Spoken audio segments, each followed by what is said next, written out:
los grandes hombres políticos y movimientos de comunidad y que estos grandes líderes que han impactado la sociedad de alguna manera u otra, definitivamente son recordados por sus proezas, son recordados por sus edificios, son recordados quizás por alguna obra física que hacen, pero la mayoría de ellos son recordados simplemente por algunas palabras, algunas frases poderosas que hablaron en momentos claves y que marcaron la historia de su nación, de su país y la historia aún del mundo entero. Los grandes líderes son marcados por las palabras que dicen, por aquellas cosas que establecen realmente cuáles son sus pensamientos, sus ideas y cómo ellos pretenden que el mundo sea dirigido. Cuando nosotros miramos, nuestro Señor Jesucristo tuvo también su mensaje inaugural.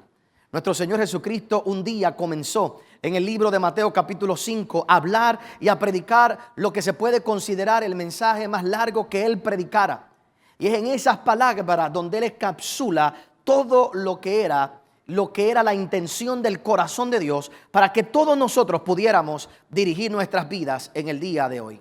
Ese mensaje todavía resuena en el día de hoy y aunque solamente se conocen las bienaventuranzas, la realidad es que nuestro Señor Jesucristo habló más que las bienaventuranzas.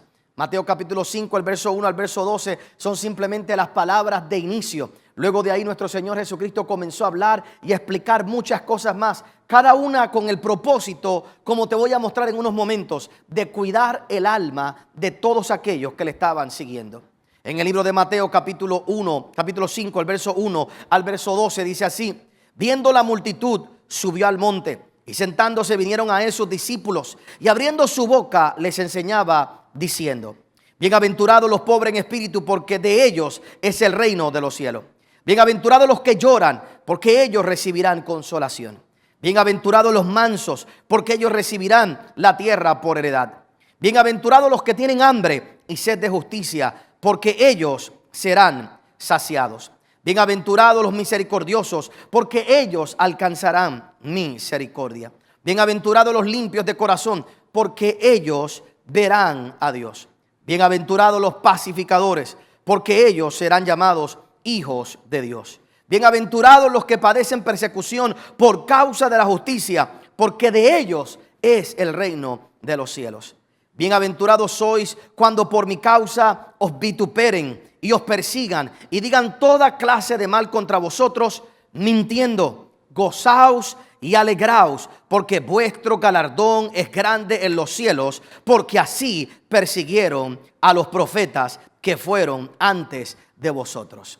Imagínate, nuestro Señor Jesucristo comienza a predicar estas palabras tan importantes delante de una multitud que le seguía. Y hay varias cosas que yo quiero llamar tu atención en el día de hoy. Lo primero que yo quiero que veas es que a Jesús comienza a seguirle esta gran multitud y Jesús sube a un monte. Jesús se levanta y se para en una montaña. No necesariamente tiene que ser una montaña gigantesca. Aquí la premisa no es que Jesús subió al pico de un monte, sino que subió a un lugar alto. Subió a un lugar donde todos aquellos que estaban a su alrededor podían verle y podían escuchar sus palabras. Por supuesto, esto también tiene una implicación espiritual, porque nadie puede hablar cosas tan profundas desde un plano tan bajo. No tan solo eso, tenemos que saber que estas cosas vienen desde el cielo, vienen desde lo alto, vienen de un lugar espiritual. Por lo tanto, para poder recibir palabras como esta, se tienen que recibir mirando hacia arriba, entendiendo que lo que se está oyendo no es una voz humana, sino que es la voz del Espíritu de Dios. Esto es lo mismo que nosotros vemos en el monte Sinaí cuando Moisés tiene que subir al monte allí a encontrarse con Dios. Y en ese lugar es que recibe el decálogo. En ese lugar es que recibe los 10 mandamientos. Nunca pensemos que grandes revelaciones las vamos a recibir en la multitud o en el consenso de las masas. Las grandes revelaciones las vamos siempre a descubrir cuando nos atrevemos a caminar a lugares más altos, a lugares de prominencia, donde Dios puede hablarnos cara a cara y saber que lo que está diciendo proviene de lo alto, proviene del cielo. Y esa es la voz que cambia y transforma las naciones. Así que nuestro Señor Jesucristo por un momento se va a un monte, probablemente también para buscar un poco de mejor acústica, probablemente para que todo el mundo lo pudiera mirar y lo pudiera ver, pero sobre todo para dejarles saber, esto que estoy hablando no proviene de cualquier lugar, viene directamente del corazón de Dios. Y qué bueno cuando hay gente que puede mirar hacia arriba y saber que todavía Dios habla, y saber que todavía Dios nos dice, y saber que todavía Dios nos guía, y saber que todavía Dios nos dirige. Cuando nosotros entendemos eso, es cuando estamos preparados realmente para oír la voz de Dios en nuestros corazones. Ahora que en octubre vamos para Israel, vamos a estar allí en el monte de las bienaventuranzas.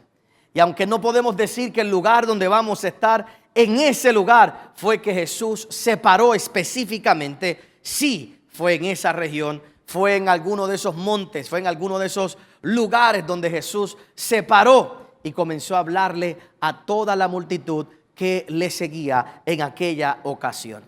Lo segundo que yo quiero que usted vea por un momento, cuando comencemos a estudiar todas estas ideas en los próximos días, es que Mateo capítulo 5 es el cambio de mensaje de nuestro Señor Jesucristo. En Mateo capítulo 5 hay un switch, hay un cambio. Estas palabras Jesús comienza a decirlas en un momento en particular y demuestra el cambio de la obra redentora de Dios y la función que nosotros como iglesia tenemos que completar en el día de hoy. Pastor, ¿a qué usted se refiere? Como siempre te digo, hay grande revelación cuando tú entiendes que Mateo capítulo 5 viene después de Mateo ¿qué? 4. Entonces después de Mateo 4, después que usted entiende lo que pasa en Mateo 4, entonces entiende lo que pasa en Mateo capítulo 5. Porque en Mateo capítulo 4, Jesús, este no es el primer mensaje, Jesús ya está predicando. Jesús fue bautizado y Jesús comienza a predicar. Y fíjate lo que comienza a predicar en el libro de Mateo capítulo 4, el verso 12. Cuando Jesús oyó que Juan estaba preso, volvió a Galilea. Y dejando a Nazaret, vino y habitó en Capernaum, ciudad marítima en la región de Zabulón y de Neftalí, para que se cumpliese lo dicho por el profeta Isaías, cuando dijo: tierra de Zabulón y tierra de Neftalí, camino del mar, al otro lado del Jordán, Galilea de los gentiles. El pueblo asentado en tinieblas vio gran luz, y a los asentados en región de sombra y de muerte, luz le resplandeció. Desde entonces comenzó Jesús a predicar y a decir: arrepentíos, porque el reino de los cielos se ha acercado. Qué contraste tan grande entre arrepiéntete y bienaventurado. Arrepiéntete y bienaventurado. Jesús comienza a predicar: arrepentíos, arrepentíos, arrepiéntete, cambia, transfórmate, renuncia al pasado, renuncia a todas estas cosas viejas. El reino de los cielos se ha acercado a vosotros. Y de repente comienza a predicar: bienaventurados. Hay gente que quiere que yo como pastor lo único que le predique al mundo entero sea: arrepiéntete, arrepiéntete, arrepiéntete, arrepiéntete. Pero ¿qué le predico a los que se arrepintieron? Bienaventurados. Esa es la diferencia del mensaje. Esa es la diferencia del mensaje. Hay gente que quiere que yo desde este altar y donde quiera que esté, le grite al mundo entero: arrepiéntete, arrepiéntete de tus pecados, arrepiéntete porque te vas para el infierno, arrepiéntete porque pronto morirás, arrepiéntete porque el mundo se va a acabar, arrepiéntete porque tú no sabes para dónde vas a pasar la eternidad, arrepiéntete, arrepiéntete, arrepiéntete. Pero a Jesús comenzó a seguirle una multitud de gente que habían escuchado ese mensaje, y ahora cuando Él los tiene delante, ahora el mensaje es uno distinto. El mensaje es: bienaventurados, bienaventurados todos ustedes que están aquí.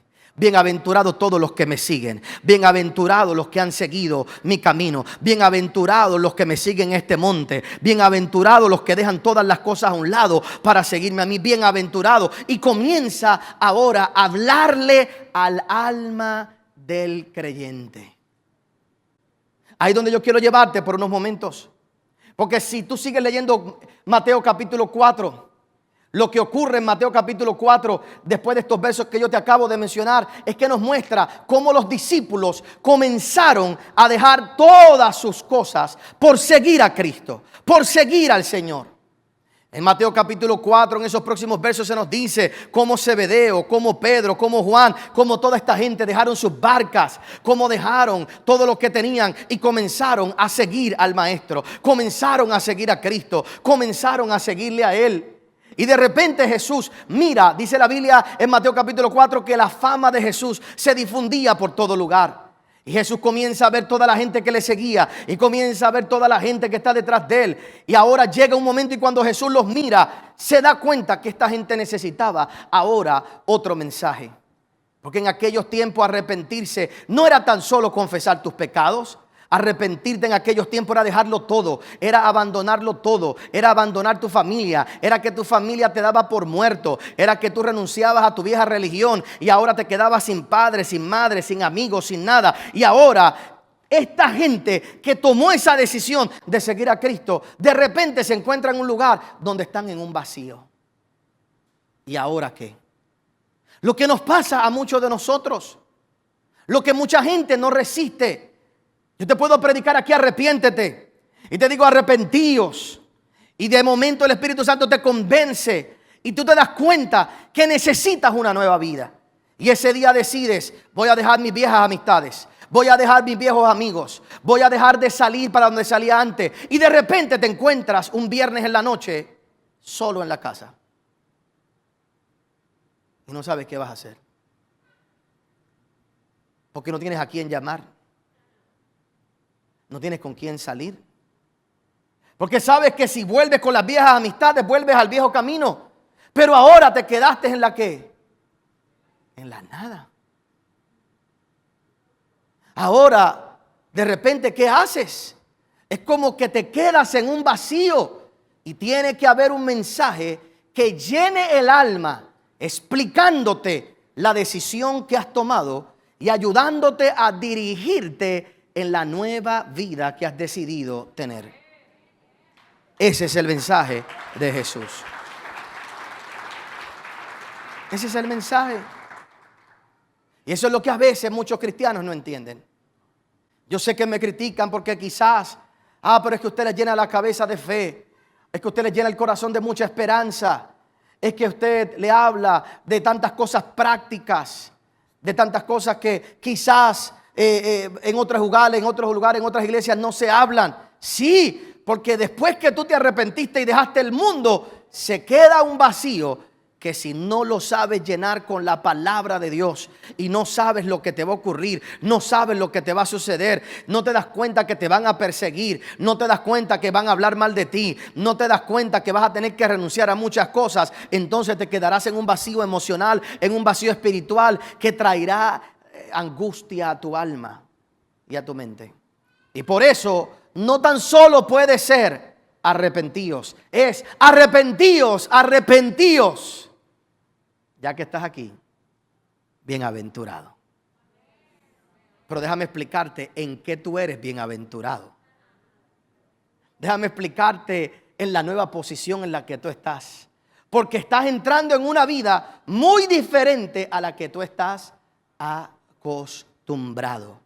Y tomaste una buena decisión. No una buena, tomaste la mejor decisión de tu vida, pero tienes que vivir con las consecuencias de esa decisión y los beneficios de ella. Y por eso vengo a decirte, bienaventurado.